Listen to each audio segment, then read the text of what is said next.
എന്ന് പറഞ്ഞാൽ ഞാനും ഇങ്ങനെ ജനിച്ചൊരുത്തനായതുകൊണ്ടാണ്. അപ്പോൾ ബൈ, നാളെ നിനക്കും ഇതുപോലൊരു അവസ്ഥ ഉണ്ടാവാതിരിക്കട്ടെ, ഒരു ആക്സിഡന്റിലൂടെയോ അല്ലെങ്കിൽ നാളെ നിനക്ക് ജനിക്കാൻ പോകുന്ന പിള്ളേർക്കും ഇങ്ങനെ ഒരു അവസ്ഥ. സോഷ്യൽ മീഡിയ താരവും ബിഗ് ബോസ് മത്സരാർത്ഥിയുമായ അഭിലാഷ് ആരാധകർക്ക് പ്രിയങ്കരനാണ്. ഡാൻസ് റീലുകളിലൂടെയാണ് അഭിലാഷും ഭാര്യ ശ്രീകുട്ടിയും ഏറെ ശ്രദ്ധിക്കപ്പെട്ടത്. ഒരു കാലിന് സ്വാധീനം ഇല്ലെങ്കിലും അതിനെ ഒരു കുറവായി കാണാതെ മികച്ച രീതിയിൽ ഡാൻസ് അവതരിപ്പിച്ച് പ്രേക്ഷകരുടെ കയ്യടി നേടാറുണ്ട് അഭിലാഷ്. ഇപ്പോഴിതാ അഭിലാഷ് പങ്കുവച്ച പുതിയ വീഡിയോയാണ് വൈറലാകുന്നത്. അബൂബക്കർ റാഷിദ് എന്നയാൾ ചെയ്ത റീൽ വീഡിയോയ്ക്കെതിരെയാണ് അഭിലാഷ് രംഗത്തെത്തിയിരിക്കുന്നത്.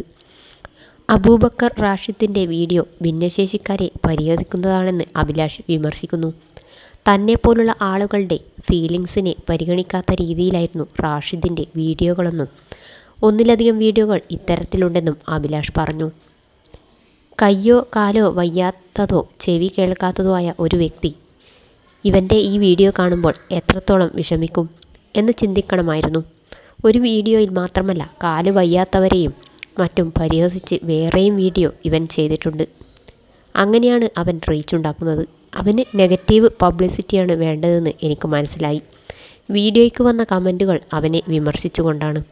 അവൻ ചിലപ്പോൾ അതിലും ഹാപ്പി ആയിരിക്കും. ഈ ചെയ്തതിനെല്ലാം അവന് കിട്ടും എന്നാണ് അഭിലാഷ് പറയുന്നത്. പണ്ട് സിനിമകളിൽ ഭിന്നശേഷിയുള്ളവരെ വെച്ച് കോമഡി സൃഷ്ടിക്കുമായിരുന്നു. ഇപ്പോൾ അതില്ല. കാരണം അതിനെതിരെ നിയമമുണ്ട്. പരാതിപ്പെടാനും കേസ് ഫയൽ ചെയ്യാനും കഴിയും. ഇവനെതിരെയും കേസ് കൊടുക്കാം. പക്ഷേ എനിക്ക് അതിനുള്ള സമയമില്ല. നാളെ നിനക്കും ഇതുപോലൊരു അവസ്ഥ ഉണ്ടാകാതിരിക്കട്ടെ എന്നാണ് അഭിലാഷ് പറയുന്നത്.